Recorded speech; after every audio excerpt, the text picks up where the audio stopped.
ठीक है जी, क्या कहेंगे आप? देखिए ऐसा है, देखिए पहली बात तो ये है कि महमूद मदनी ने जो भी वहां बोला है वो सारा हेट स्पीच के दायरे में आता है।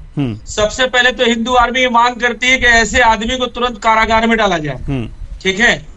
और दूसरी बात जहां तक ये है कि वो है कौन, वो कोई न्यायपालिका है, पुलिस है, एसपी है, कमिश्नर है, देश की वो किस कैटेगरी में आता है?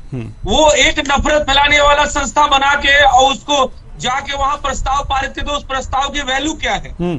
हम उस प्रस्ताव को नहीं मानते। नहीं, हम नहीं, तो इसका अवसर किसने दिया सर? इसका अवसर किसने दिया? जैसे कि अभी नावेद जी कह रहे थे, आखिर इसका अवसर किसने दिया?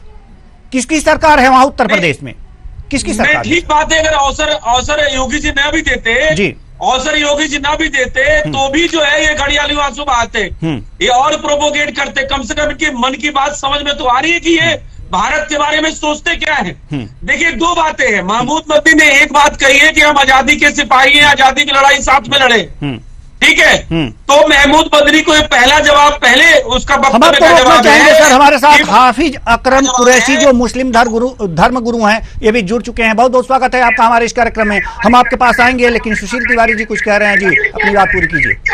महमूद मदनी को पहली बात का जवाब ये है कि 1991 की बार बार जो वर्शिप एक्ट की बात कर रहे हैं जी, तो 1947 पहले बहाल करे हो। 1900 अगर उन्होंने आजादी की लड़ाई गोरों के साथ में हिंदू मुस्लिमों ने लड़ी तो 1947 में वो 5 करोड़ थे और 5 करोड़ जनसंख्या के हिसाब से उनको उतनी भूमि पाकिस्तान के रूप में दे दी गई थी। तो वो जो कह रहे हैं कि जिसको मजहब पसंद नहीं हो चला जाए, तो पहली बात तो ये हमारे ऊपर फिट नहीं बैठता, ये हिंदुओं के ऊपर फिट नहीं बैठता, क्योंकि उन्होंने 1947 में हिस्सा ले लिया है, फिर भी यहाँ कब्जा जमाए हैं, हमारे भूमि पर अधिकार जमाए बैठे हुए हैं, हमारे संसाधनों पर अधिकार जमाए बैठे हैं। तो पहले तो महमूद मदनी और जितने भी उस सभागार में लोग पहुंचे थे उनको पाकिस्तान जाना चाहिए, पहली बात। दूसरी बात उनका ये कहना है कि 1991 वीजा पासपोर्ट आप करा दीजिए सर, वीजा पासपोर्ट आप ही करा दीजिए, ठीक है सर।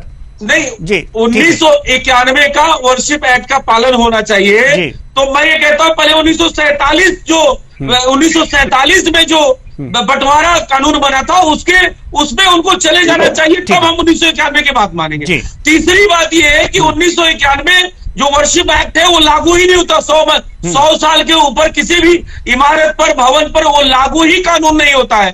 अच्छा, महमूद मदनी का ये कहना है कि जो न्यायपालिका है, देखिए अब वो कह रहे हैं कि 1991 कानून लागू करो, उसी पे हम चलेंगे, लेकिन जब अपने पे ऊपर आती है तो कहते नहीं हम तो शरीयत से चलेंगे। उनका दूसरा वक्तव्य है कि हम शरीयत में कोई सेंध नहीं मारने देंगे, हम समान नागरिक संहिता नहीं लाने देंगे।